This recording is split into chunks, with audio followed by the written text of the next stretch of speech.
Muy buenos días, estimados estudiantes de la Universidad Antonio de Nariño, adscritos a nuestro curso virtual Lectura Crítica con Propósito. En el nivel 3, dialogar entre los textos. Nos encontramos hoy aquí reunidos para nuestra cuarta sesión, nuestro módulo 4 titulado Diálogos Literarios. Les voy a recordar, comenzamos pues reflexionando acerca de ese paso de la comprensión del texto en sí mismo a la interpretación, es decir, a la exploración o creación de los significados más allá del texto mismo. Es decir, en la medida en que establecemos relaciones más allá de las fronteras del texto sobre el cual ya trabajamos en su comprensión. La interpretación nos lleva más allá a usar nuestros conocimientos previos, nuestra experiencia del mundo, nuestros saberes para desarrollar esos nuevos conceptos acerca de lo que leemos. Lo que trabajamos en la segunda sesión del texto al pensamiento, rutas críticas y metacognitivas. La semana pasada, la profesora Marisela les exponía acerca de los mecanismos de la argumentación como habilidad precisamente para descifrar los textos argumentativos.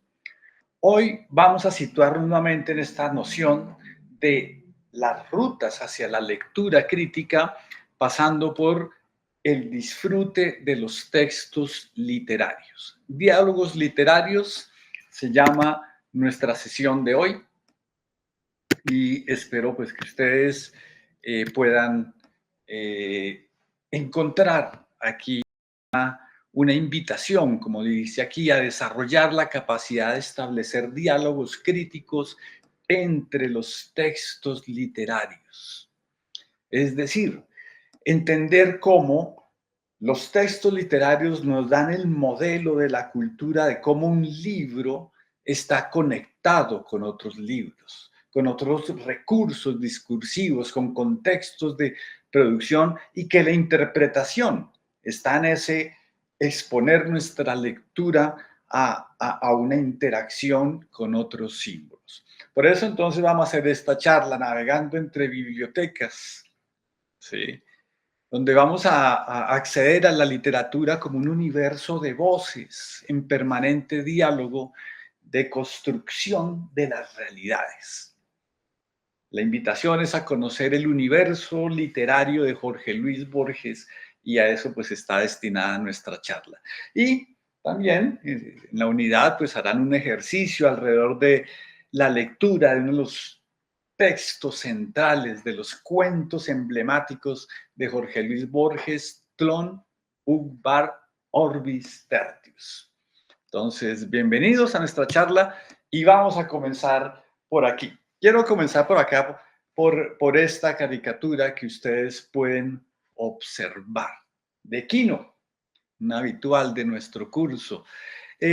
Con esta caricatura vamos a introducir a un tema que ya hemos tocado en otras sesiones de este nivel y de otros niveles, que es la intertextualidad, la relación entre los textos. Entonces, les voy a dejar unos segundos para que ustedes puedan apreciar la caricatura de Quino y vamos a comentarla ahí un segundo. Entonces, pueden observar la caricatura.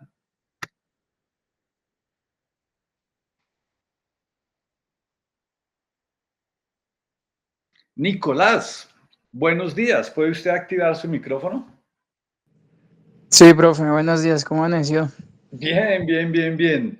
A ver, le va a pedir usted el favor que está aquí, entonces, que nos lea esta caricatura. ¿Listo? Si tiene buena visión desde su pantalla y la puede leer, se lo agradezco.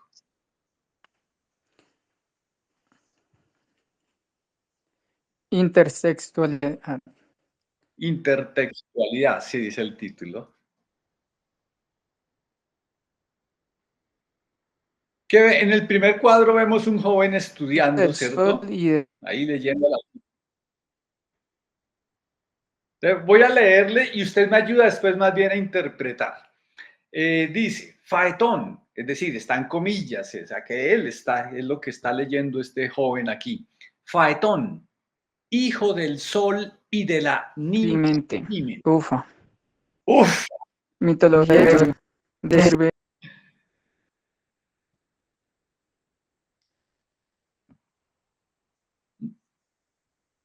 Basta, mejor me voy. Mitología griega. Yo. Ajá. Ah, basta. Dice aquí, Mejor voy a mejor desmin. toma más tiempo. Basta. Mejor voy a desmintificarme a una discoteca o con un poco de tecno que es lo mío. Viejo Ujú. saco Viejo, saco tu coche. que cuernos tengo. Se me fue la imagen, Doc. Se me... Ah, ya. ¿Qué cuernos tengo que ver con un tal Faetón, hijo del sol y la Un tal ninfa de su madre? Yo soy hijo tuyo. hijo del su madre. Yo soy hijo tuyo. Cuidado, hijo, por favor. Bien. Gracias, gracias Nicolás.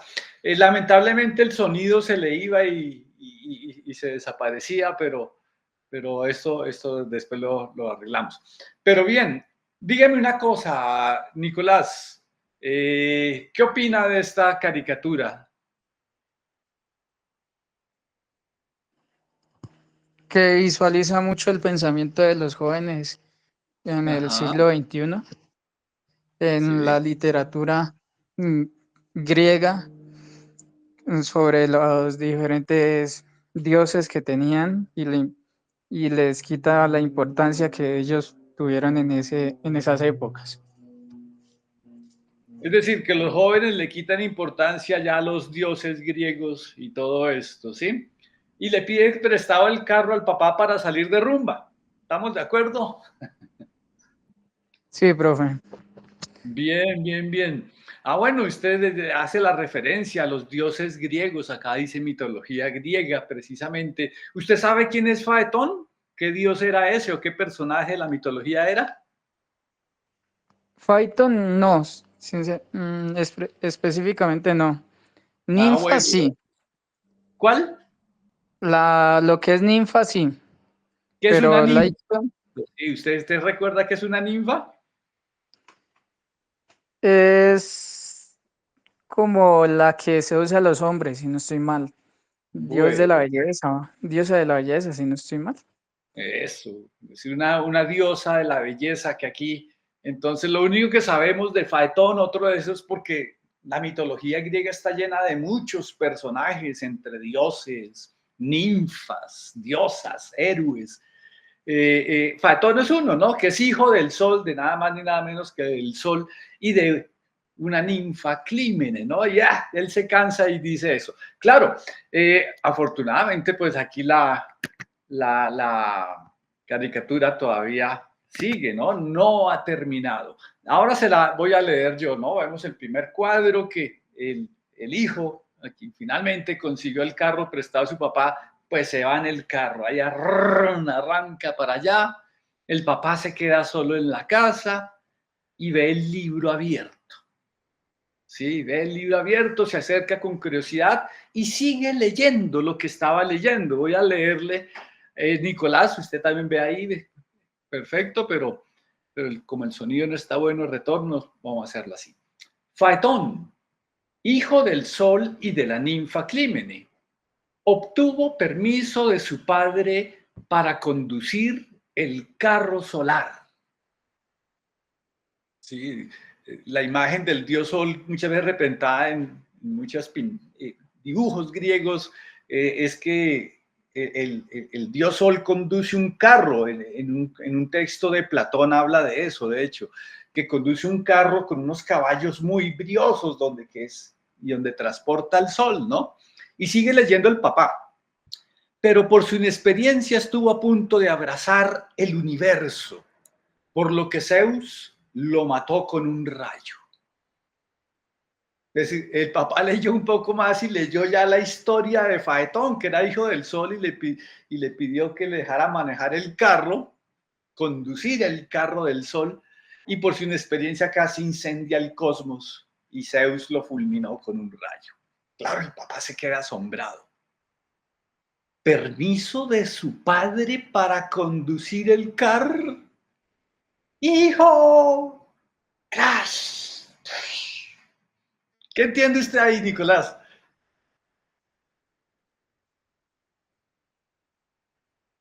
Que estaba leyendo una premonición de lo que le iba a pasar al hijo. Encontró una analogía, ¿cierto?, entre que Faetón le pidió el carro prestado y el hijo le pidió prestado el carro a él, y sí, esas imágenes son como subjetivas, ¿no? Que él se imagina al hijo saliendo de rumba con el carro y que, claro, puede ocurrir un accidente. Vamos a mirar el desenlace de nuestra diapositiva. ¿Sí? Es solamente la imagen de arriba, ¿no? Y está el padre leyendo un libro frente al hijo que efectivamente está en una cama de hospital todo vendado, ¿no? Es lo que vemos, la situación final, ¿no? Desde la situación inicial que el hijo se cansó de estudiar mitología griega, que eso que tenía que ver con él, ahora en el final de la caricatura está en la cama del hospital y el padre está leyéndole con un libro y le dice: no es cuestión de que el accidente atrase tus estudios. Así que vamos a ver. Y comienza a leer. El antiguo Egipto, y dice, y dice, el hijo, léalo usted otra vez, Nicolás, a ver que ya que...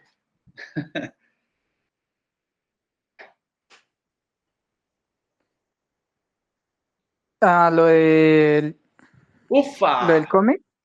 Sí, lo que dice el hijo, lo que le responde cuando el papá empieza a leerle sobre el antiguo Egipto. Ya, ya. Ufa, las momias. ¿Qué cuernos tengo yo que ver con las momias? Final. ¿Sí le pareció gracioso, Nicolás? Sí, Sí, ¿en qué encontró la gracia? porque los dos están vendados. Las momias y él están vendados, ¿verdad? Sí, sí, Sí, sí. porque igual los, los vendaban vivos, ¿no? Si no estoy mal. No, las momias egipcias era cuando morían. En realidad les hacían un tratamiento al cuerpo para la preservación y ya la envolvían en vendajes y así las han encontrado en entierros profundos en el antiguo Egipto. De hecho, en nuestras culturas americanas también momificaban los incas, inclusive desde antes que los egipcios, pero bueno, ese es otro tema. Y eso pasa aquí, eso que digo de que es otro tema, pues tiene mucho que ver en esta caricatura que acabamos de observar, ¿no? Desde el hijo que está leyendo y no encuentra, digamos, ¿para qué tengo que leer mitología griega? ¿Yo qué tengo que ver con esto? Mejor pido el carro y me voy. Y le pide prestado el carro al papá. Pero claro, el tema está en que el mito que el hijo ya estaba cansado de leer, pues habla de un hijo que toma el carro de su papá y casi incendia el cosmos y es destruido. Entonces, él hace la analogía de que a mi hijo le va a pasar lo mismo. Es decir, el mito, usted dijo que era como una profecía. No es netamente una profecía, pero el mito de alguna manera advierte sobre algo, ¿no? Sobre, digamos, cómo el hijo quiere emular al padre y por su aquí está, porque se va de rumba, pues puede terminar en un accidente, ¿no? En el mito griego es por la inexperiencia del hijo y esto suscita, ¿no? La analogía de que el papá piensa, oiga, pero le presté el carro para ir de rumba, puede haber un accidente. Y digamos, pues la fatalidad está en que efectivamente el accidente ocurre, ¿verdad? Y ahí queda el hijo vendado. Y el chiste, digamos, se construye en que se reitera la historia cuando el papá va a leer otra cosa sobre las momias egipcias ahora y el hijo desgustado, ¿yo qué tengo que ver con las momias? Bueno, pues ahí el chiste está en que nos hace relación. Pero yo lo traía, digamos, para introducir a nuestro tema sobre la intertextualidad. Inter, ese prefijo que en el latín significa entre, y textualidad significa textos, es decir, entre los textos. La intertextualidad, entonces la vamos a definir como una relación dialógica, es decir, de intercambio de signos, de comunicación, donde un texto se nutre y transforma de discursos preexistentes. Entonces, la intertextualidad ha sido llamada, pues, en este desarrollo de los estudios semánticos sobre la lectura, precisamente como esa cualidad de los textos de que no surgen ni existen aislados unos de otros, sino que entre ellos hay cadenas comunicantes. Cada nuevo texto que es escrito, que surge, está dialogando con los discursos precedentes. Por ejemplo, esta caricatura está dialogando con un discurso precedente. ¿Cuál? El mito de Faetón, un mito de los griegos antiguos, es decir, una historia que puede estar siendo contada quizás 2000 o inclusive 3000 años antes, sí, esa historia de Faetón venía siendo contada y ese pasado, pues, de alguna manera, esa historia antiquísima ha llegado hasta nosotros y nosotros seguimos recreándola, como hace Quino, por ejemplo, en su caricatura. De tal manera que nos vamos a encontrar como el ser humano, al leer, realmente se está conectando con una fuente de saberes antiquísima, ¿sí? A través de una caricatura, a través de una novela, a través de un texto, de un discurso, nos pueden llegar voces que vienen dialogando desde hace cientos o miles de años. Los discursos se refieren siempre a discursos del pasado y de esa forma el texto tiene esta cualidad de intertextualidad, de que no se agota en sí mismo, sino que nos puede remitir a otros textos anteriores. ¿A usted le gustan los mitos griegos, Nicolás? Sí, pues cuando era chiquito me gustaban harto las Bueno, criaturas, la mitología, sí. varios mitos entonces. Pues muchos no, pero sí, sí me atraían la Bueno, mitología como tal.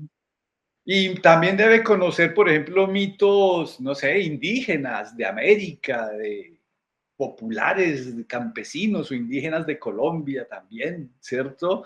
Puede escuchar Sí, mitos. Los relatos bíblicos, por ejemplo, también son otro tipo de relatos que son míticos, ¿sí? Si los vemos, digamos, fuera de la órbita, digamos, de la creencia, de la fe, entraríamos a entenderlos como relatos míticos, precisamente, relatos acerca del origen del mundo y todo esto. Bueno, entonces, esto nos da un ejemplo para arrancar esa idea de esa intertextualidad como la conexión entre los textos que nos remonta a una tradición cultural que se renueva mediante la misma lectura. Es decir, en la medida en que volvemos a leer sobre Faetón, ese relato antiguo de alguna manera vuelve a adquirir un sentido, un significado. Nos acabamos, quizás muchos lectores nos pasa que nos enteramos por primera vez de Faetón a través del mito, o de pronto muchos recordarán, ah, sí, yo había leído ese mito allá en tal libro de mitos. Bueno, hay memorias o alguna vez una película basada en eso, porque eso nos pasa mucho en nuestra cultura, de que tenemos muchos dispositivos, medios donde es frecuente que los textos antiguos, que la tradición filosófica o la tradición de cuentos, de historias, y especialmente cuando son cuentos, historias, poemas, pueden remontarse a una sucesión de imágenes que se encadena desde muy antiguo. Esta noción de intertextualidad fue formulada en 1969 por por Julia Kristeva. ¿Sí? Y no, de hecho, ella lo que la formuló analizando la obra de un teórico anterior, Mikhail Bakhtin. Precisamente uno de los rasgos de Bakhtin es establecer la noción de dialogismo entre los textos. Ella lleva la noción de dialogismo de Bakhtin a la noción de intertextualidad. Es decir, Bakhtin decía, dialogan los textos que dice Kristeva. Dice, un descubrimiento que Bakhtin es el primero en introducir en la teoría literaria. Todo texto se construye como un mosaico de citas. Todo texto es absorción y transformación de otro texto. En lugar de la noción de intersubjetividad, se instala la de intertextualidad y el lenguaje se lee por lo menos como doble. Es las palabras de Julia Kristeva y el concepto es muy bonito, precisamente. ¿Sí? Bakhtin ya descubrió que en todo texto encontramos voces de otros textos anteriores, que son citas veladas, a veces explícitas, descubiertas, pero es como si los libros anteriores estuvieran hablando de la voz del nuevo autor, del autor del nuevo texto que un autor construye, siguen hablando los textos anteriores. De ahí que ella tome el texto de intersubjetividad, que es como esa relación de nociones, ideas, significados que hay entre las subjetividades, entre las personas, como entidades vivas, reales, y lo traslade a intertextualidad. Es decir, hay algo que circula entre las personas que mantiene la posibilidad de esa comunicación y la renueva permanentemente. Pues entre los textos sucede de idéntica manera, por supuesto. ¿Qué construcción más humana que la del lenguaje mismo? Entonces, en eso hablaríamos de esa intertextualidad. Y ya analistas posteriores lo que han llevado a esa noción de esa intertextualidad es una habilidad del lector mismo, de cada individuo. No hablando del lector como un ente universal, no. Cada uno de nosotros como lector posee esa capacidad para, cuando leemos un texto, descifrarlo a través de las referencias a otros elementos de la cultura. A usted le pasó ahorita, Nicolás, precisamente cuando primero que identificó, sí, claro, yo conozco otros mitos griegos y sé que la mitología griega. Entonces, eso le permite a usted ubicar la historia de Faetón, que aunque no la conocía antes, al leerla aquí muy resumida por la caricatura de Quino, usted ya instala esa historia dentro de su referente de mitos griegos. Y ahora también pues la relaciona pues con una actualización que hace precisamente el autor sobre ello. Entonces, es la noción que digamos ya posteriormente Umberto Eco, en Lector in Fábula, desarrolla esa noción de que la lectura no es una extracción pasiva del significado de los textos como hemos insistido una y otra vez a lo largo de estos cursos de lectura crítica, sino que tiene una actitud de no es pasivo, no recibe del texto, sino que es activo. Es una lectura activa en cuanto él participa en el desciframiento del texto con todo su conocimiento semántico de las palabras, del idioma, para poder descifrar en la lectura misma, pero además de los referentes culturales, de las ideas que se van construyendo a lo largo del texto. Entonces vamos a tener esa noción precisamente, digamos, de que el lector, dice Umberto Eco, colabora con el texto, participa de diversos modos. Y así se puede construir una noción de un lector modelo que está implícito en cada texto. Es decir, cada texto le está planteando a su lector unas condiciones para ser comprendido. El lector, en la medida en que pueda satisfacer esas condiciones que el texto le plantea, pues es un lector modelo. ¿Sí? Ahora, ¿podemos nosotros ser un lector modelo? Sí y no. Porque es que el lector modelo de alguna manera parecería que corresponde a una imagen ideal planteada por por el escritor, como quién puede entender este texto, quién puede descifrar este texto y que por tanto debería tener los mismos conocimientos que tiene el escritor. Pero no es así. En la realidad, cada individuo, los conocimientos, las perspectivas, los horizontes culturales y de comprensión de la realidad difieren entre una persona y otra. Y mucho más cuando nos separa no solo la distancia, sino el idioma o el tiempo. ¿Sí? La historia nos separa, pues cada uno posee marcos diferentes, en parte. En mucha parte cada uno está diferentes, pero también muchos similares, que le permiten de algún modo conectar. Entonces, esa noción del lector modelo, dice Eco, es un conjunto de condiciones de felicidad, es decir, de satisfacción, ¿no? De lograr culminar el propósito del texto, establecidas textualmente en el texto, que deben satisfacerse para que el contenido potencial de un texto quede plenamente actualizado. Es decir, hay un contenido textual, las letras mismas como están ahí, pero el contenido potencial, todo texto es un contenido en potencia, que está sin terminar. El texto es un significado en potencia. Para terminarse, el lector debe colaborar con el texto para producir el significado. Esa es la habilidad de la intertextualidad sobre la cual estamos trabajando en este tercer nivel de lectura crítica con propósito. Frente a la capacidad de leer desde mis propios saberes. Humberto Eco lo llamaba desde mi enciclopedia. La enciclopedia es mi conjunto de saberes, lo que yo he ido acumulando y eso que uno muchas veces se detiene a pensar, ¿yo por qué sé esto? ¿Dónde lo vi? ¿Quién me lo dijo? ¿Dónde lo leí? Pero que forman unos referentes que uno siempre está comparando, renovando, también cambiando, por supuesto. Entonces, ese marco de conocimientos es desde el que me da posibilidad de comprender cualquier texto. Es que yo no conocía ni la mitología griega ni el mito de Faetón, entonces no puedo leer la caricatura de Quino. No, sí, sí puedo, sí puedo. Lo que es que tengo unos marcos que me ampliarían, me reforzarían, o inclusive incrementaría la posibilidad de que yo sienta placer, de que me parezca gracioso lo que estamos leyendo, o de que en el caso de la caricatura, por supuesto. Tendría otros marcos que me acercarían a ese lector modelo que la caricatura me propone. Pero vea, Nicolás, usted, digamos, aunque no conocía el mito de Faetón, sí tenía otros marcos que le permitieron,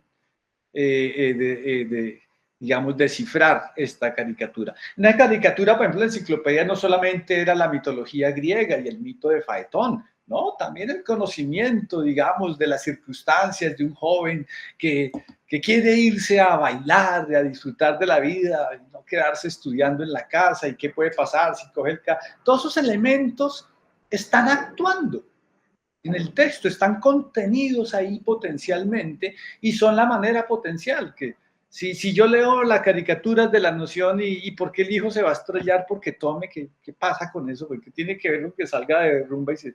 No, si no tuviera, digamos, pensé mal que tuviera la enciclopedia, digamos, para saber que manejar con alcohol puede producir accidentes, pues le quedaría más difícil todavía descifrar este texto que si no conociera el mito de Faetón, que en un par de frasecitas muy sintéticas nos lo resume la caricatura. ¿Sí? Él necesita esos otros textos para contextualizar y poder producir una relación con el texto, como hicimos con la fábula de Faetón. Entonces vamos a apuntalar 3 elementos sencillos para tener en cuenta respecto a esa intertextualidad. 1, la lectura no es simplemente un acto de recepción pasiva de información. Aquí ustedes harán intertextualidad porque se acordarán en segundo nivel, quienes hayan hecho el segundo nivel, de nuestra lectura sobre la lectura de Stanislao Zuleta, precisamente, que plantea esa noción, que el lector no es pasivo, que leer es trabajar, en sentido que es una actividad. Entonces, no es recepción recepción pasiva de información. La lectura es un diálogo activo entre el texto y el lector. Lo fascinante, lo que vamos a ver es que en ese diálogo no están dialogando un individuo con un texto, con un objeto inerte que es el texto, sino que lo que está dialogando es el individuo con la cultura, con la historia. Realmente a través de la lectura, realmente estamos conectando nuestras ideas con nuestros 10.000, 20.000 años de producción de saberes. Y ahí es que cada individuo histórico realmente se conecta con el saber. Vamos a restringirnos con una tradición literaria, por ejemplo. Segundo, en este diálogo el lector aporta su bagaje cultural, sus conocimientos previos y su contexto personal, lo que enriquece la interpretación del texto y permite una multiplicidad de lecturas posibles. Y es que esto nos lleva a la interpretación. No hay una sola interpretación de un libro. La lectura crítica no es la única lectura crítica. Es decir, de ahí que no sea fácil evaluar la lectura crítica porque no es simplemente acierta la respuesta correcta, verdadero o falso.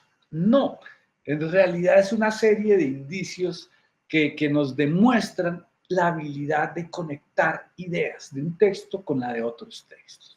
Y de esa manera, cada sujeto genera sus propias lecturas. No cualquier lectura, dice Humberto Eco, no vaya a pensarse que la obra está abierta en el sentido que de cualquier texto podemos deducir cualquier otra idea, porque está abierto a múltiples posibilidades. No, sino las posibilidades significativas que potencialmente están en el texto y que cada texto, cada lector sigue descifrando, y todos lo estamos haciendo continuamente a lo largo de la historia, ¿sí? Y reinterpretando y releyendo, debemos formar una especie de murmullo como el zumbido de un panal en el universo que finalmente pues va quedando esa continuidad de la lectura y escritura de textos. Tercero, esta perspectiva destaca cómo el significado de un texto no está fijo, no es inmutable, sino que se construye continuamente en la interacción entre el texto y el lector. Ahí vamos a volver a la noción de la literatura. Cuando leemos un texto antiguo, por ejemplo, un texto de mitología griega, ¿sí? Que nos habla de las historias de una cultura de hace 3 milenios aproximadamente, ¿cómo podemos leerla si no tenemos la misma enciclopedia, el mismo bagaje de esos autores, de esos poetas? ¿Cómo podemos leer al Quijote que se escribió hace 500 años? ¿Sí? Perdón, 400 años, algo más de 400 años. ¿Cómo podemos conectarnos con esa enciclopedia, esas personas, de estos autores y descifrar el texto? Es decir, pueden preguntarse, es un diálogo, es un viaje en el tiempo para dialogar con un texto. ¿Cómo voy a poder yo entender el Quijote si yo soy un joven del siglo XXI y vivo entre el videojuego, las redes sociales, el estudio, el trabajo, la proximidad de una guerra destructiva? ¿Qué tengo que ver yo con Cervantes? ¿Qué tengo que ver con el Quijote? ¿Sí?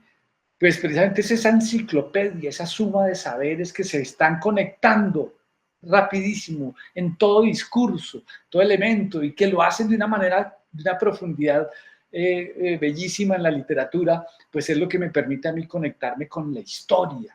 Es decir, no ser solamente un pulso de latidos durante un instante del siglo XXI, sino conectarme con esa historia universal de la humanidad y esa formulación de discursos sobre el mundo. Ese es el diálogo que realmente se rehace en toda lectura. ¿Cómo vamos, Nicolás? ¿Alguna pregunta, comentario? No, profe. Muy Bueno, vamos interesante a la el unión de los próximo mitos y leyendas con el tema. ¿Perdón? Interesante la unión y la correlación de los mitos y leyendas con el tema. Bueno, vale, me agrada mucho que esto despierte su interés. Bien, entonces vamos a ver eso precisamente en la noción de literatura. Vamos a tratar de, aquí en un solo cuadro de pensar eso, ¿no? La literatura, la palabra literatura viene de letra, la letra.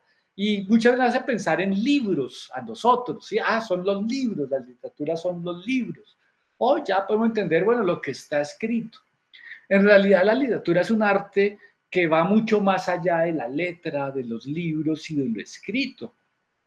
Porque uno pensaría, entonces solo se inventó la literatura cuando se inventó la escritura.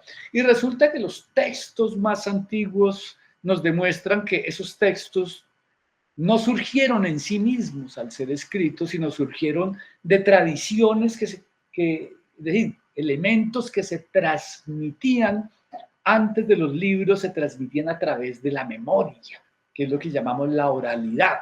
Antes de la escritura hablamos de las civilizaciones de la oralidad. Y en las civilizaciones, pues por ejemplo, ¿qué surgieron? Las mitologías.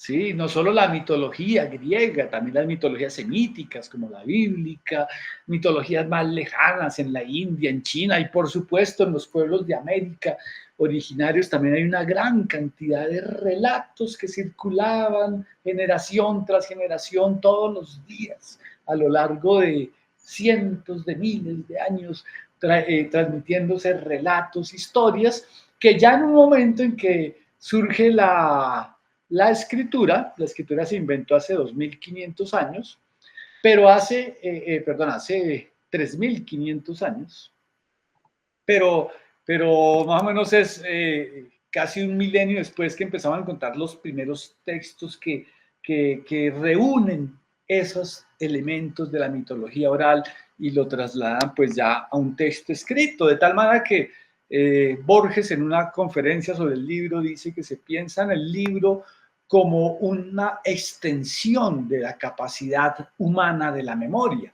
Todo instrumento humano es una extensión de alguna capacidad. Dice, el libro lo es de la memoria, ¿sí? Es una extensión, un soporte. Alguna vez les aludía como todavía, por ejemplo, la antigua Grecia, muchos pensaban que por escribir los niños iban a dejar de usar su memoria.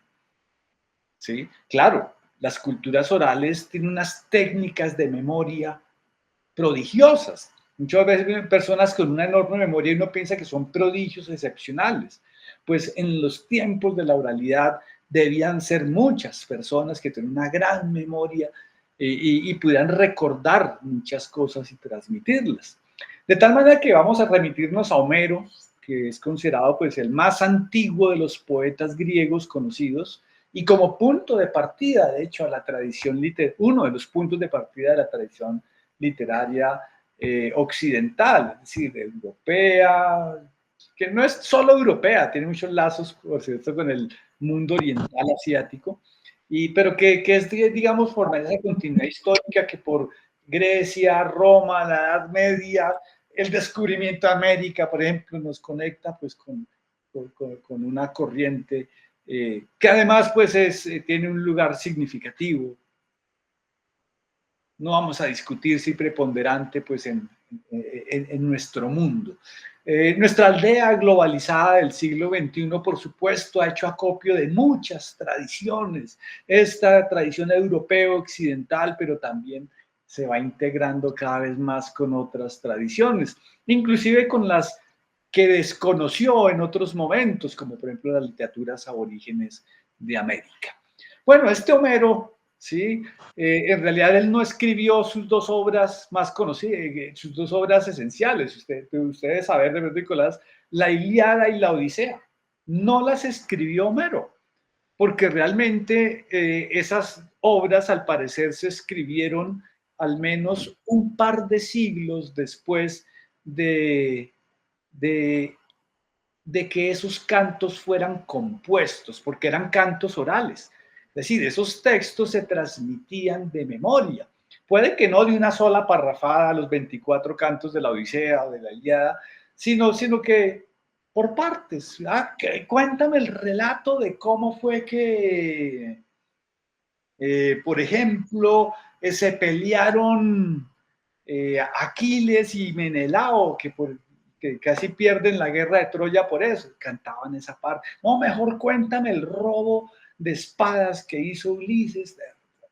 Así se iban componiendo, y lo que pasó es que eso supuestamente, el supuesto Homero debió existir en el siglo VIII antes de Cristo, más o menos, en el siglo VIII, VII antes de Cristo, y los textos se comenzaron a ser transcritos desde el siglo VI y estudiados durante varios siglos por los griegos hasta llegar a una versión, digamos, canónica, autorizada, que es la que ha perdurado hasta nuestros días, de esos textos, a través de toda una historia, pues, de la escritura y de los libros, es que conocemos la Ilíada y la Odisea.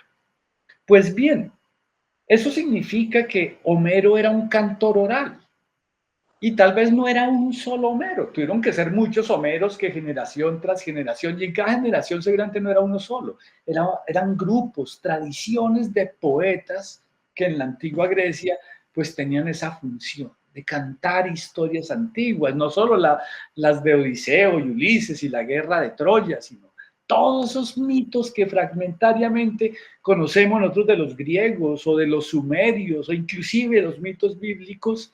En realidad son fragmentos que han llegado a través de una serie de procesos históricos, de pasar a lo escrito, de comparar, de que aquí se perdió una parte, aquí encontramos otra, y se ha ido construyendo ese texto y va leyendo. Es decir, ya el nacimiento de la literatura es una condensación de la tradición oral. Y es un sucedáneo de la memoria, pero también es una transformación de la memoria, a través de la cual especialmente se posibilita la producción de algo así como una memoria universal, una memoria de todos, compartida por toda la humanidad, aunque cada uno de nosotros no la conoce en su totalidad, la conocemos fragmentariamente, unos más que otros, otros más profundamente. Pero hay una continuidad de unos símbolos, de unas ideas que viene desde hace pues miles de años, y que quizás en eso podemos entender la obra humana, en realidad como una construcción total. En el aspecto literario, entonces, lo que con el tiempo hemos venido a llamar literatura, toda esa memoria oral que circulaba de diversos modos en los pueblos antiguos y que en nuestra época pues ha ido adquiriendo cada vez distintas configuraciones. Vamos a pensar, por ejemplo, en la Ilíada de Homero, ya como libro, nosotros lo pensamos, pero, por ejemplo, ya unos 8 siglos, 7 siglos después de Homero, ya en la Roma imperial, por ejemplo, Virgilio, él sí ya compuso un poema, pero además ya lo hacía a través, usando la escritura, ¿no? Y escribió la Eneida. Y la Eneida es la gran epopeya de Roma que lo hace y que la construye, no se la inventó él toda, de hecho era una tradición oral que ya existía en Roma, en unión con la mitología griega, en el sentido que si Homero, en su libro más antiguo, en la Ilíada, nos habla de la guerra de Troya, ¿sí? De cómo mueren los héroes en la guerra por su patria, pues él hace derivar un héroe que ya no es griego, sino de los otros, de los troyanos, que huye de la destrucción de Troya y vaga por el mundo igual que hace Ulises en la Odisea, y finalmente de sus vagancias, de su deambular para aquí y para allá, siguiendo el destino que los dioses le habían trazado, funda lo que será con los siglos Roma. Es decir, Virgilio está contando la historia mítica anterior, la leyenda de la fundación de su patria, de Roma,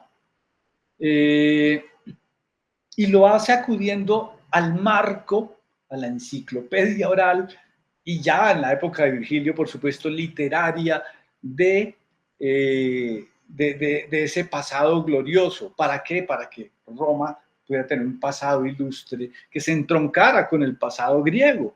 Por eso empezamos a hablar de esa tradición cultural que surge no solo de la nada, sino de muchas tradiciones asiáticas y también del Mediterráneo, inclusive del norte de África, por supuesto. En Grecia confluye todo eso y forma esa cultura que después los griegos van a adoptar y la van a convertir en sus maestros y van a imitar y a extender, como hace Virgilio en la Ilíada.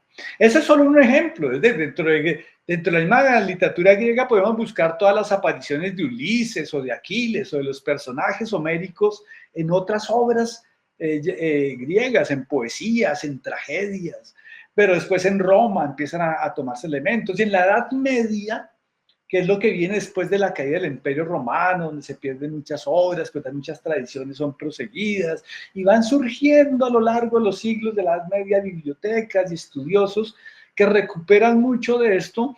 Pues también vamos a encontrar muchas historias acerca de la guerra de Troya. Era uno de los temas preferidos de los juglares medievales, y de ahí van a surgir las luchas de los caballeros medievales, van a surgir muchas veces con esos nombres de los mitos antiguos, entonces como que se van reconstruyendo en la Edad Media. Y llegaríamos al final de la Edad Media y principio de la Edad Moderna, por ejemplo, a un escritor italiano como Dante Alighieri, que escribe la Divina Comedia. Y la Divina Comedia es una especie de enciclopedia del mundo medieval, cómo es el cielo, cómo es el purgatorio y el infierno, y cómo están allí todos los personajes de la antigüedad, los mitológicos, los históricos, los bíblicos, pero también los de la Edad Media y los de la misma época de Dante, porque ese libro es como un compendio de todo el mundo. Y por ejemplo, ahí aparece, en un lugar muy importante, aparece Ulises, el viajero de Homero. Sí, Dante se lo encuentra en el infierno y resulta que Ulises se ha ido al infierno por ambicioso, por querer ver el fin del mundo, es consumido por eso. Y es un lugar importante porque el mismo Dante sería una especie de viajero que está yendo a donde nadie ha podido ir, ¿no? Al mundo de la muerte. Entonces, es un relato que renueva nuevamente esos textos. En la Divina Comedia de Dante hay una renovación no solo de los mitos griegos, de la Ilíada, de la Eneida, Virgilio, en el relato de Dante, es que Dante desciende al infierno guiado por el poeta Virgilio, de hecho, es quien lo lleva, ¿no? Y es todo un viaje a la cultura, es el viaje al pasado. El mismo Ulises, en una parte de la Odisea, viaja al mundo de los muertos y allí se encuentra con los mitos. Él ve a los personajes de los mitos que le contaban, todo eso. Eso nos pasa con la literatura, eso nos muestran desde Homero y pasando por Dante, toda esa noción de que la literatura es una renovación de ese diálogo con el pasado. A final del siglo pasado, en muchos círculos académicos de estudios literarios, se consideró que la novela más importante escrita en el siglo XX fue el Ulises de James Joyce. ¿Sí? Y el Ulises podemos decir, es que el Ulises, digamos, hace esa recreación constante de la cultura volviendo a contar la historia de Homero. Borges, de hecho, en algunas líneas por ahí dice que todos los libros repiten o la Ilíada o la Odisea de una u otra manera, que en esas dos obras ya está la clave de toda la literatura. ¿Sí? Ya está incluida la literatura de alguna manera, es una idea de Borges que nos está llevando esta noción de intertextualidad. Pues el Ulises es también eso, una lectura del mundo antiguo, aunque realmente Joyce nunca nos va a hablar ni de Homero, ni de la sirena, no, todo está transfigurado, codificado. De tal manera que la noción de lectura de Joyce es sumamente compleja, puesto que supondría que para leer el Ulises, el lector ideal de Ulises sería algo así como alguien que tuviera una especie de enciclopedia total de la cultura y de la historia, especialmente de Europa. Él como autor europeo lo enfoca así, por supuesto. Y eso supondría pues porque está llena de juegos de palabras, de alusiones, de disfraces que habría que descifrar. ¿Qué significa eso? Que Ulises puede ser un texto muy difícil de interpretar porque se propone, de hecho se construye sobre ese mismo juego de intertextualidades, pero que también es un libro múltiple porque al no poseer ningún lector la enciclopedia, no porque fuera un tipo muy ilustrado, muy sabio, don James Joyce, sino porque nadie tiene su propia enciclopedia, sus lecturas, ¿sí? Muchos lectores tendrán tal vez muchos más saberes que los que podía tener Joyce cuando escribió el Ulises, pero cada lector lo que pasa es que todo texto activa esa enciclopedia. Nosotros suramericanos, 80 años después de James Joyce, un siglo ya después del Ulises, ya el Ulises cumplió 100 años, creo, sí, 1921 creo que fue escrito. Con otra enciclopedia, con otros referentes, con internet, bueno, pues tenemos otras posibilidades de lectura del texto. Entonces, de eso se trata. La literatura no es un museo de obras muertas, sino es un espacio, un gabinete mágico, decía Borges, de obras vivas que pueden llegar a hablar con su lector. Y eso es, y esa es la literatura. Voy a traer un ejemplo, pero lo voy a pasar muy rápido, no voy a leerlo aquí, lo voy a dejar para que este PDF ustedes lo lean ya después. Es el de Cervantes, un ejemplo muy importante. En el prólogo, este texto que está aquí, en el prólogo, Cervantes hace un juego de como una especie de diálogo imaginario con un amigo que le dice cómo escribir el prólogo. ¿Sí? Está escribiendo el prólogo de su obra, del Quijote, y el juego es que no tengo amigos que me escriban el prólogo, que es lo que hacían y hacen los escritores importantes. Entonces yo mismo voy a escribirlo, pero ¿cómo lo hago? Y es una especie de diálogo imaginario con un amigo que le da unas recomendaciones de cómo escribir el prólogo, lo cual pues también da un efecto humorístico, irónico al tema. Y bien, pues, aquí es donde en el diálogo con ese amigo imaginario, el amigo le dice cuál es su propósito, es decir, ese amigo le está diciendo, puesto que tu propósito no mira más vuestra escritura, no mira más que a deshacer la autoridad y cabida que en el mundo y en el vulgo tienen los libros de caballerías, no hay para qué, tata. Es decir, está dando nosotros como lectores, diciéndonos el amigo imaginario de Cervantes, el amigo que está en ese prólogo, está diciéndonos que Cervantes tiene una intención comunicativa: deshacer la autoridad y cabida de los libros de caballerías. Ahí está hablando del problema. Muchas de las líneas anteriores de los libros de caballería son absurdos, fantasiosos, retóricos. Le echa una cantidad de características nefastas a eso que en la época de Cervantes todavía era la lectura preponderante. Lo que más leían las personas eran las novelas de caballeros que se enfrentaban entre sí o contra dragones.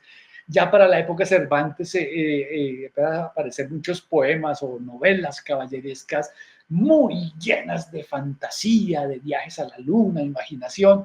Y ese absurdo parece ser, ese mundo absurdo de las libros de caballerías parece ser rechazado, según desde este prólogo, por Cervantes, por fantasioso, por todo esto.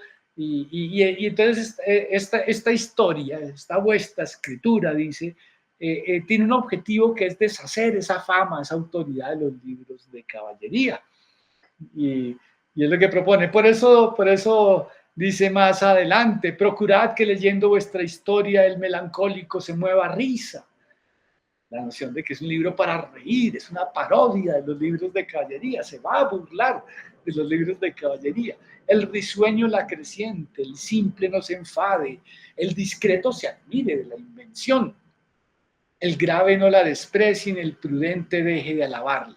En efecto, llevad la mira puesta a derribar la máquina mal fundada de estos caballerescos libros, aborrecidos de tantos y alabados de muchos más, que si esto alcanzásedes, no habríades alcanzado poco. Bueno, aquí vea que ahí se nos propone, el mismo prólogo de Cervantes nos propone un juego de intertextualidad. De hecho, desde el juego de imaginarse que escribe un prólogo a través de un diálogo sobre cómo escribir o no escribir un prólogo, ¿no? Y apunta a esa noción, digamos, de una intención del texto. Claro, ya en los primeros capítulos van a encontrar que Don Quijote enloqueció por leer libros de caballerías y se determinó ya a principios del siglo XVII, una era moderna donde ya las guerras eran ejércitos con armas de fuego y mercenarios, así. Bueno, él termina a convertirse en caballero andante con lanza y escudo. y eso es absurdo, ¿no? Y la historia del Quijote es esa, ¿no? Este hombre que con esa fantasía, lleno la cabeza de esa fantasía de los libros de caballerías, sale a recorrer su mundo. Y entonces podríamos leer, seguir esa noción de esa lectura. Desde la literatura moderna actual, se considera que efectivamente con este libro, con el Quijote de la Mancha, se cierra una época enorme de la literatura, que es la noción de la literatura antigua, cuya forma central era la poesía épica. Homero, Virgilio, inclusive la Divina Comedia, como el poema heroico. Sí, es heroico, pues tiene que ver con las luchas del pueblo, como en Homero, el surgimiento de la noción del pueblo griego como una noción de pueblos que se unen para luchar en Troya. Y es ese pasado común, esa memoria es la que da identidad, identifica, ¿no? Pero ya la historia literaria en la Edad Media, los cantares de gestas, de los que vienen las mismas novelas de caballería, son relatos heroicos, solamente que en la novela de caballería ya se romantizan, se llenan de símbolos, de sentimientos y de fantasía también. Y contra eso parece escribir Cervantes, y efectivamente lo que escribe Cervantes ya no es un poema épico. Cervantes escribe una novela, ya no está poetizando, no está cantando, la escribe en prosa, ¿cierto? Los textos, los poemas antiguos, los que mencionaba anteriormente, están escritos en prosa. En cambio, Cervantes inaugura la novela moderna, que ya no se funda en mitos, en leyendas, en relatos heroicos, sino que habla de individuos en conflicto, en problematización como en su época. ¿Qué más conflicto que el absurdo Don Quijote vestido anacrónicamente y hablando de unos ideales y de fantasías que ya no pertenecen a su época? El Quijote es alguien que está en conflicto, desencajado de su marco cultural. Y la novela que se escribe desde Cervantes, claro, hay antecedentes, pero Cervantes da la vuelta de tuerca completa y funda el género literario que es el género literario preponderante de los siglos siguientes, la novela. Precisamente en el desarrollo de la historia de ese personaje contradictorio, complejo, problemático, que va hacia el mundo. Entonces vean el juego de intertextualidades. Nosotros, en nuestra enciclopedia muy probablemente ya no estén los libros de caballerías, salvo que algún lector curioso que se haya buscado los libros de la Edad Media y le dé por disfrutarlos y seguramente leerlos y seguramente disfrutarlos.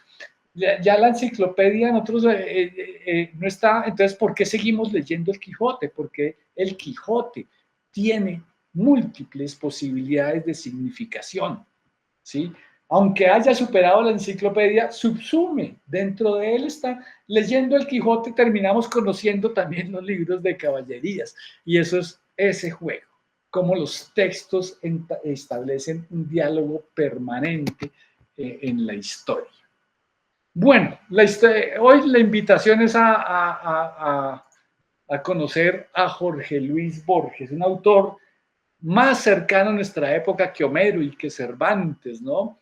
Jorge Luis Borges nació en el puro final del siglo XIX, en 1899, en Argentina, en Buenos Aires, un escritor cercano a nosotros también culturalmente.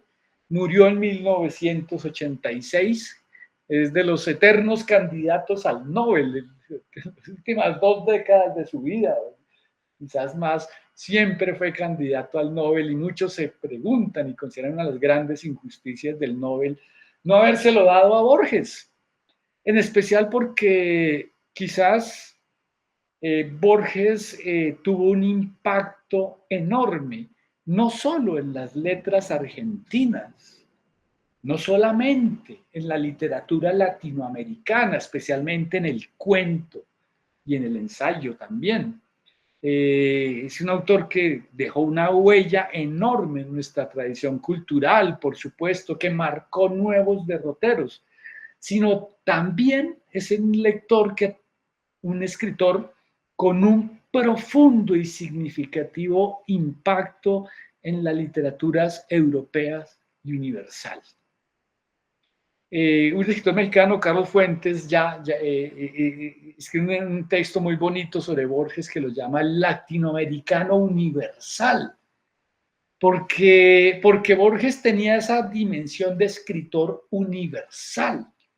Y cuando vemos muchos escritores ya posteriores, y no solo escritores latinoamericanos, especialmente escritores pues, de todo el mundo, que valoran ese legado de Borges como escritor universal, que proviene, por supuesto, de una tradición argentina, la literatura hispanoamericana, puesto que escribe en español, nuestro orbe, nuestra época, tiene una tradición muy identificable, y desde esa tradición podemos comprender el universalismo de Borges. Vamos a ver cuál es eso. Ustedes, y ya vamos a comenzar a ver esos rasgos de Borges, no sé si usted haya leído a Borges, Nicolás. Cuando estaba en el colegio, profe. Ah, sí, recuerda haber leído algo de Borges, ¿se acuerda qué? No, como tal, ¿qué libro fue? No, pero sí sé que sí leí un libro del autor. Y en días recientes, ¿no recuerda haber leído algo de Borges? No, tal vez sí, tal vez no, pero Tal no vez me sí. llega la... A ver si se acuerda de este texto. Abel y Caín. No, no, No. profe. Bueno, este pequeño cuento está en uno de los ejercicios que hemos hecho en el curso. Ahorita no recuerdo cuál exactamente. Entonces, ahí está este pequeño cuento. Es un microcuento, usted lo puede ver ahí muy pequeñito. ¿Sí? No vamos a leerlo, voy a pasarlo por alto ya que no lo recuerda en su memoria, pero lo tenía aquí por eso. Pero Abel y Caín vuelve y juega. Usted el solo título ya que le está diciendo.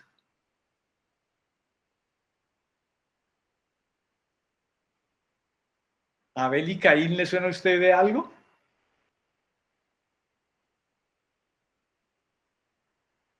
Bueno, seguramente ustedes recordarán el relato bíblico, ¿sí? Los primeros hijos de Adán y Eva, ¿sí? En el paraíso terrenal, después de haber sido expulsados del paraíso, por supuesto, Abel y Caín, ¿sí? Ustedes recordarán esa historia que está en la Biblia y que por eso, digamos, nosotros que somos muy cercanos a la tradición judeocristiana, pues Abel y Caín están como el prototipo de la guerra fratricida, ¿sí? De los dos, del hermano que mata al otro, la historia de Abel y Caín.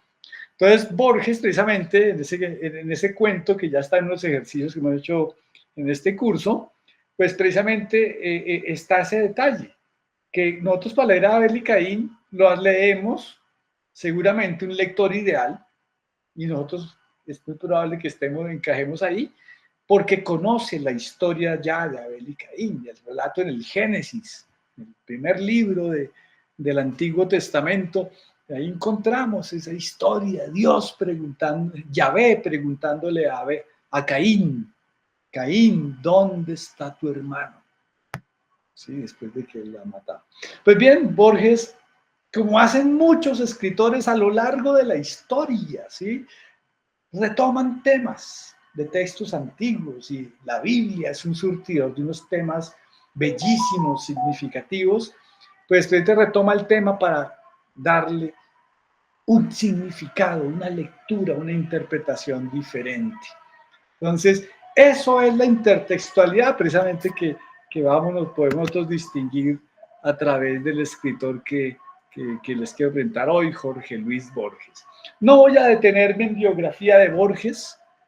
Su biografía es es la de alguien que vive en una biblioteca leyendo continuamente.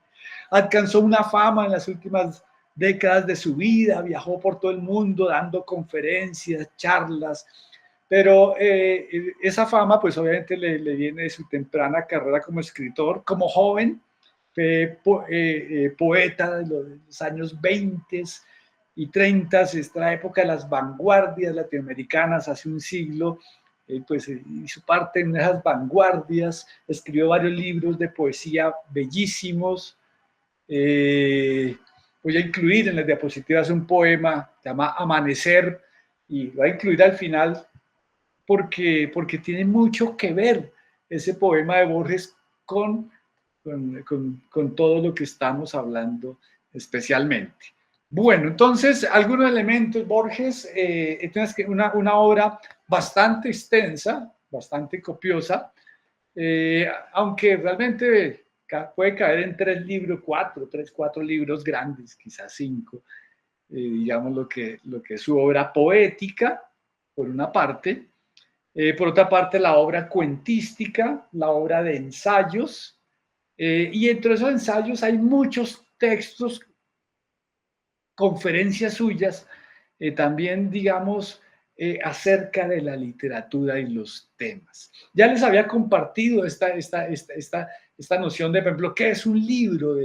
Del prólogo a una colección de libros, se llama La Biblioteca Personal, que es una colección de prólogos a ciertos libros escogidos por él, que les recomiendo mucho porque es que Borges y la biblioteca son uno solo.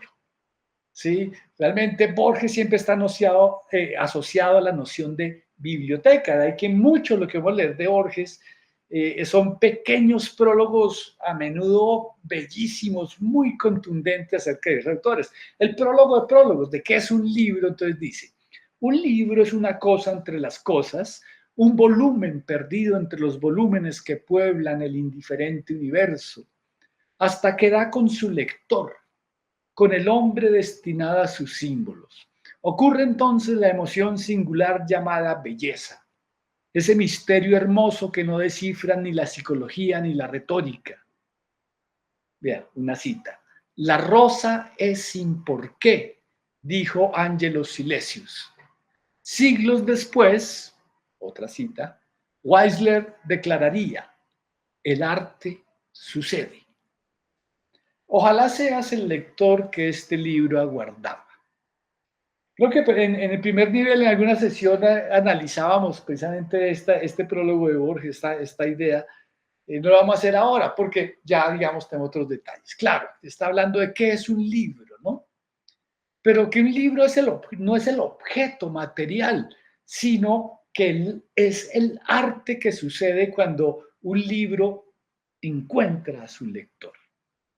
¿Sí? Se destina a un lector. Es como si fuera un libro tiene un lector específico, pero en realidad él, cuando habla del libro y de la literatura, se refiere a que la literatura es una forma de ser feliz, de hacernos felices, precisamente a través de ese arte, de eso que sucede al encontrarnos con un libro, y que esa felicidad, por eso Eco hablaba de felicidad en relación al lector modelo, esa felicidad pues se da en la participación del libro. Miren esta última frase, lo que quiero subrayar.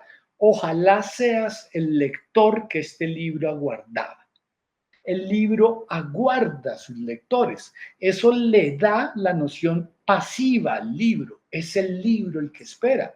Y espera porque, por supuesto, es un objeto inerte. Es un objeto en una librería ahí guardado mientras esté cerrado. Eso es solo papel y tinta, como ocurre en el libro de Bradbury que hemos hablado también mucho en el curso. Borges tiene un bello prólogo a Bradbury. Bien, ese libro, ese objeto inerte, se convierte en otra cosa cuando llega el lector que es capaz de descifrarlo.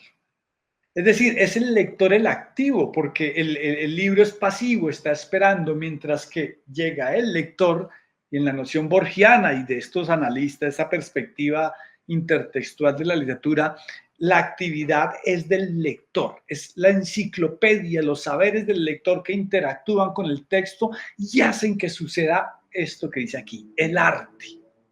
Esa rosa que florece sin por qué. Esa noción del arte. Entonces, y eso es muy frecuente en los textos, en las conferencias, en los poemas de Borges, esa noción precisamente del lector como aquel que completa la obra de arte. Es decir, la obra de arte no está completa en sí misma. sino que debe ser completada a través de la lectura sucesiva de múltiples lectores que producen múltiples significaciones.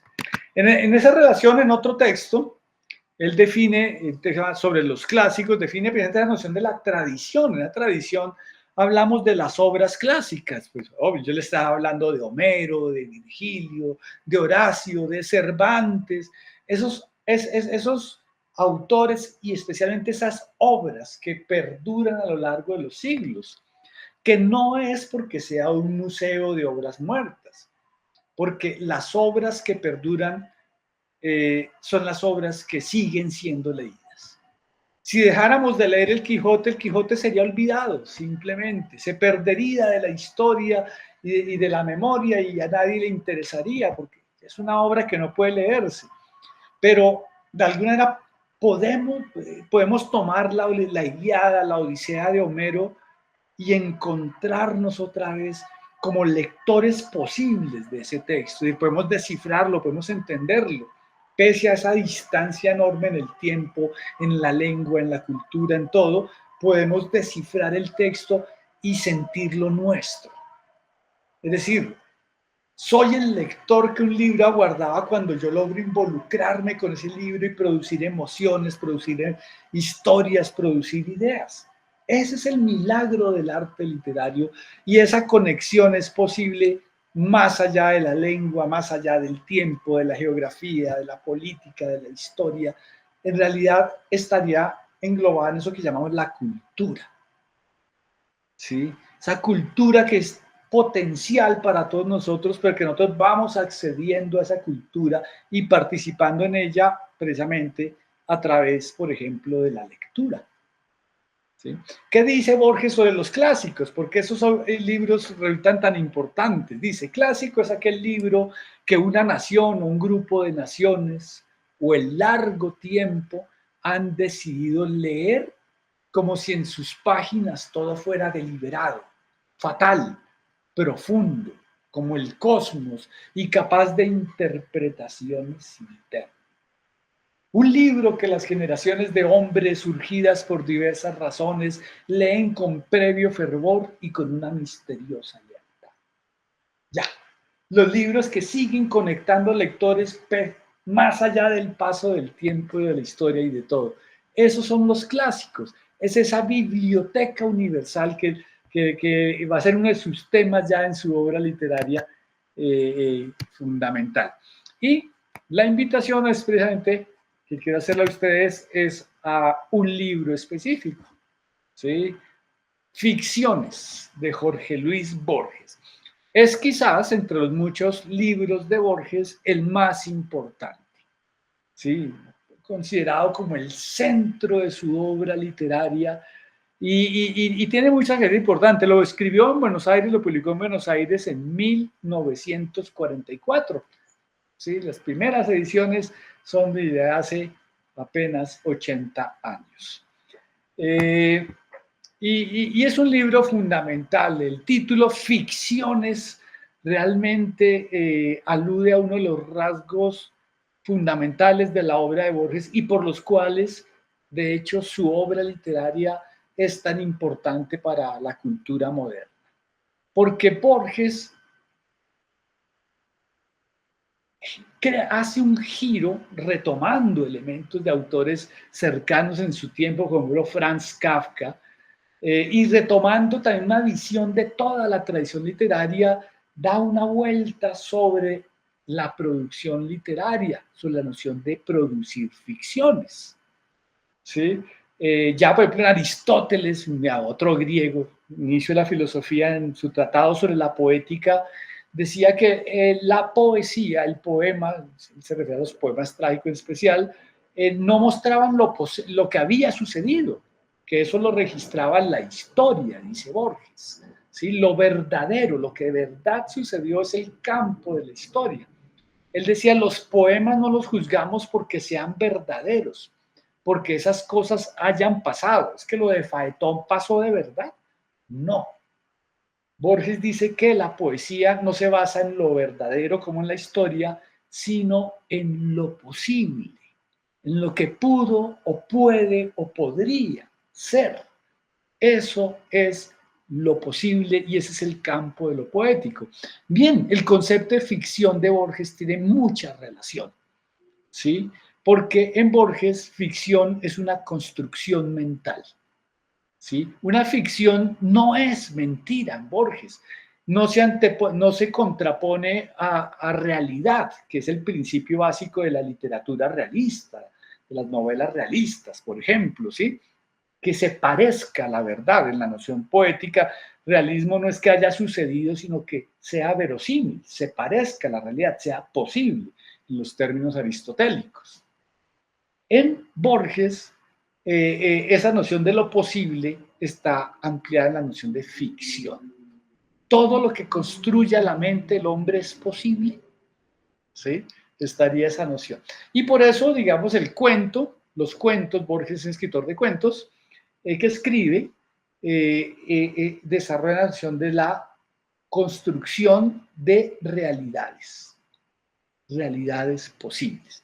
De eso se trata. Esa concepción de ficción, realidad, que supera la de realidad, fantasía, por ejemplo, es fundamental en la obra de Borges y es desde donde generalmente ha sido muy leído, muy comprendido por ya los historiadores de los modos literarios. Entonces, este libro de cuentos le da una noción muy importante. Lo es también porque es que en la tradición latinoamericana, la literatura americana, el cuento es importantísimo.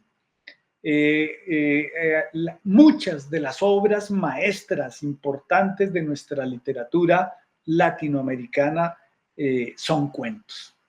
Es algo muy particular, no es que sea la única lengua en que se escriben cuentos, por supuesto, pero en pocas literaturas el cuento tiene una tradición tan fuerte como en la hispanoamericana, en la letra inglesa también lo es, y una gran influencia mutua, por supuesto, y una tradición, pues, este estilo de cuento, esta manera de escribir cuentos que inaugura Borges en este libro, tuvo un gran impacto. Fue el primer libro de cuentos, desde 1923 estaba publicando poesía, él escribía fundamentalmente poesía, había incursionado también en el ensayo breve, ¿sí? Es decir, de tomar temas universales y escribir pequeños ensayos a la manera un poco de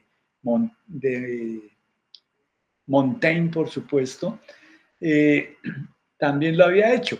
Y había escrito antes un libro de unas prosas narrativas, pero que no eran como crónicas, narrativas, pero no era todavía ese cuento y no era, digamos, el concepto de ficciones, que es considerado por eso su primer libro de cuentos. Después van a venir otros como el Aleph, el libro de Arena y otros, pero ese es su libro inaugural y fundamental y muchos creemos, quizás le tenemos un fervor especial, como él habla, un clásico, es su clásico y es un clásico de la literatura argentina, de la literatura nuestra, latinoamericana y también universal. Es un libro imprescindible. Entonces la invitación a ustedes que en esa formación de lectores críticos es conózcanos a Borges y conozcan especialmente este libro. Ficciones, publicado en 1944. Ahí vemos el índice, realmente Ficciones se compone de dos pequeños libros.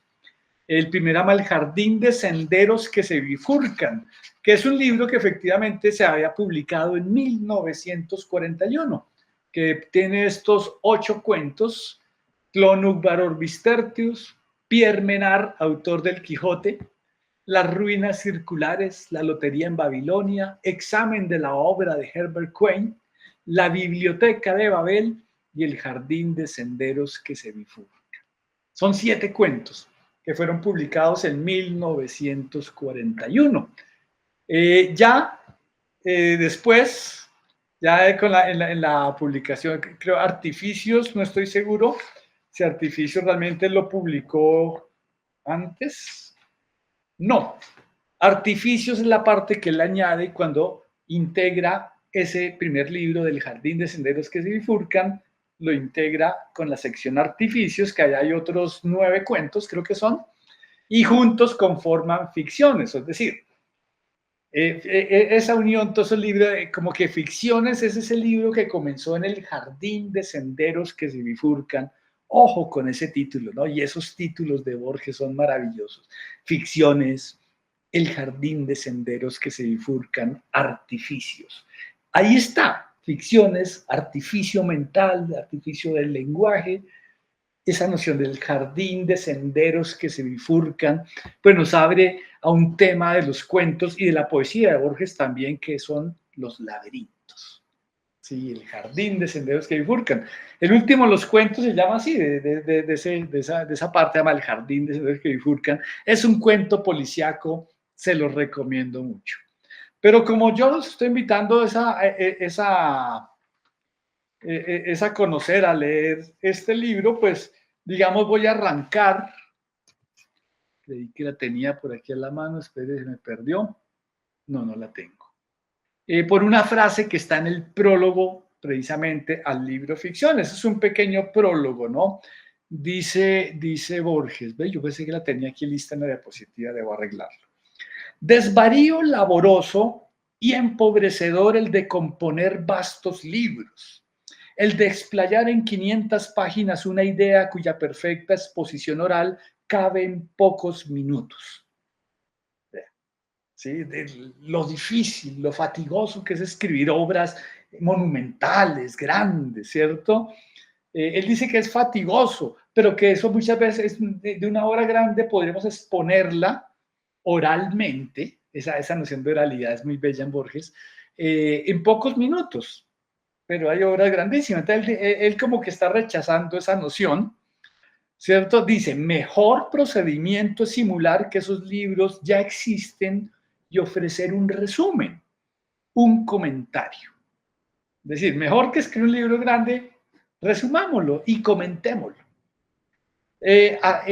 Así procedió, y bien, él siempre está haciendo citas, ¿verdad? Ustedes siempre han encontrado a Borges haciendo juegos intertextuales, citando, señalando, refiriendo, imitando, parodiando, de siempre está trayendo otros libros aquí, como hace aquí, ¿no? Trae unos ejemplos, ¿no? Así procedió Carlyle en Sartor Resartus, así Butler en The Fair Haven, obras que tienen la imperfección de ser libros también, la imperfección de ser libros también, no menos tautológicos que los otros. El lenguaje de Borges es maravilloso, nos obliga a estar buscando diccionario todo el tiempo. Tautología es una redundancia, ¿sí? Todos los libros son tautológicos, los libros se repiten a sí mismos, ¿sí? Es decir, casi son buenos libros, excepto porque son libros, dice, ¿no? Porque son como los otros libros tautológicos, repetitivos, reiterativos. Mire qué linda manera de concluir su prólogo. Más razonable, más inepto, más haragán, he preferido la escritura de notas sobre libros imaginarios. ¿Sí? Entonces se califica a sí mismo como más razonable, pensando lo mejor, ¿cierto?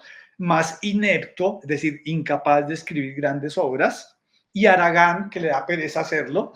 Puedo leerlo simpáticamente, esa noción. Prefiero escribir libros imaginarios. Es decir, no escribo el libro, imagino el libro y escribo sobre él. Vea el concepto de ficción, porque realmente nosotros imaginamos los libros, los que leemos, los leemos para imaginarlos, precisamente. Es lo que dice, en lugar de escribir grandes obras, prefiero imaginarlas y después resumirlas, ¿sí? Y entonces él escribe prosas breves, cuentos, precisamente.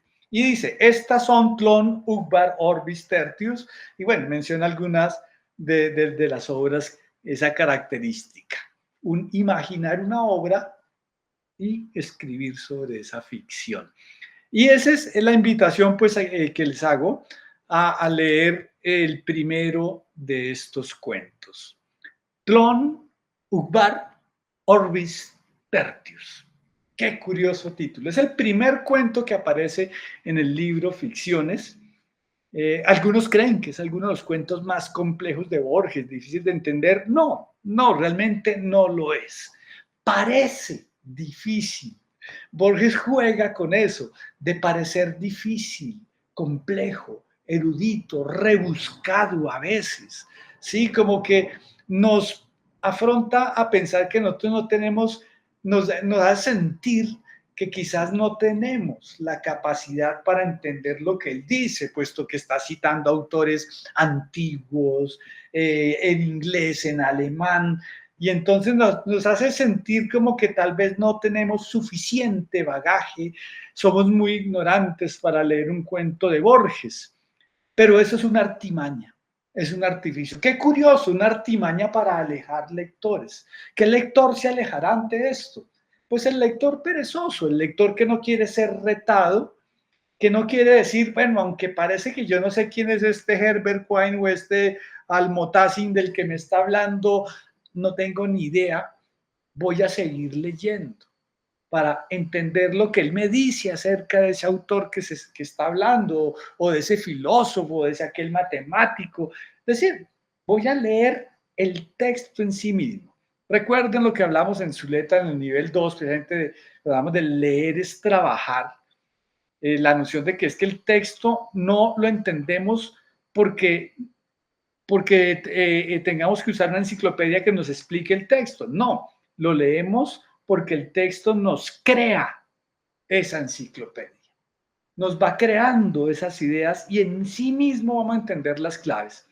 Y cuando empezamos a familiarizarnos con el lenguaje, con el tono y con este juego de Borges, porque para él la literatura es un juego, una parodia, como hizo Cervantes, parodia de caballerías, Borges parece parodiar toda la literatura, toda la historia de la literatura.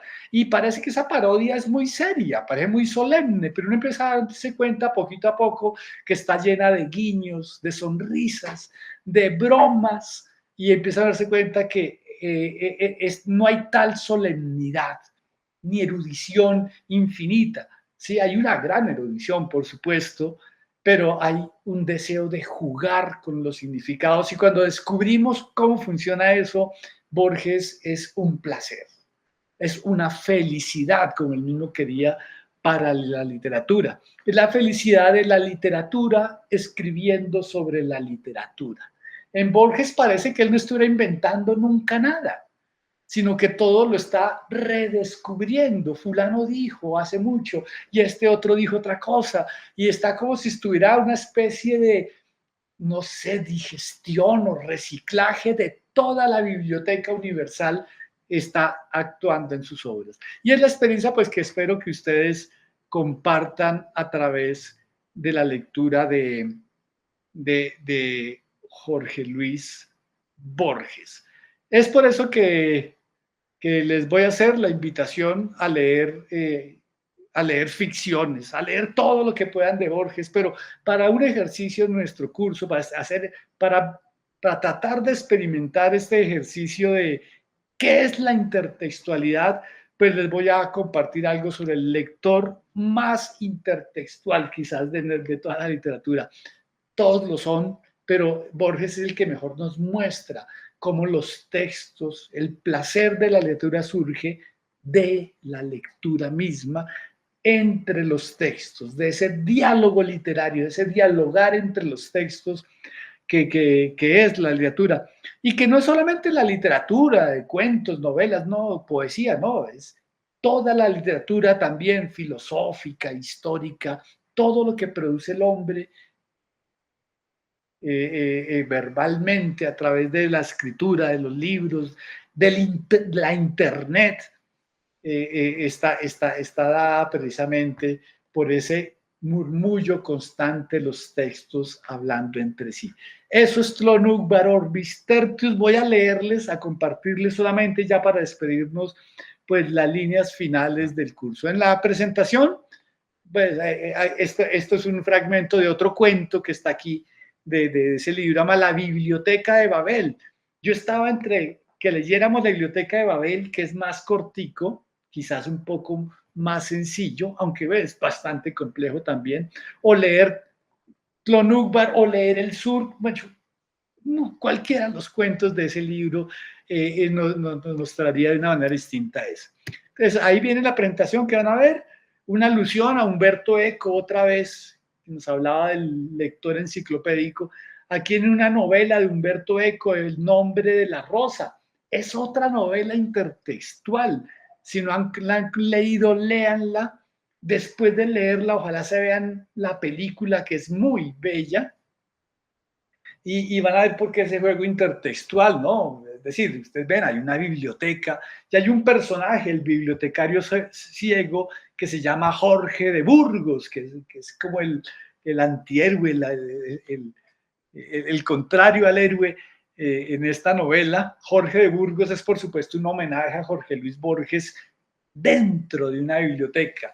Los invito a que más adelante, cuando hayan leído ficciones o ya hayan leído este cuento de Biblioteca de Babel, se lean El nombre de la rosa y encuentre esa intertextualidad que en esos libros pues está dada especialmente por el espacio de la biblioteca medieval, en el caso del nombre de la rosa de Humberto Eco, pero la biblioteca universal que existe actualmente. Muchos piensan que Borges es el iniciador el profeta de Internet, especialmente en un cuento que se llama El Aleph, como un punto luminoso puede confluir todo el universo. Muchos piensan que es una especie de prefiguración poética de esa red de textos que está conformándose a través de la digitalización. ¿Sí? Que el medio digital superará al libro. Tal vez no, porque inclusive el medio digital es más susceptible de desaparecer, de perderse, que inclusive un libro, ¿no? Pero bueno, también los libros son una materia que desaparece, que se pierde, que se quema y especialmente que se olvida. Mientras tanto, mientras llega ese olvido total de lo que es el ser humano y nuestra historia en el planeta, como decía García Márquez en El cataclismo de Damocles. Les dejo también ahí en la presentación pues unas direcciones donde pueden ustedes leer cuentos de Borges, donde pueden leer, por ejemplo, Tronugvar Orbis Tertius, páginas de bibliotecas, donde pueden ustedes descargar los cuentos completos de Borges o inclusive su obra completa. Por supuesto, espero que la charla de hoy pues les siembre la curiosidad sobre ese autor, precisamente que es Jorge Luis Borges, el que les comparto en esta presentación. Bueno, Nicolás, ¿cómo está usted? ¿Conclusiones de esta charla?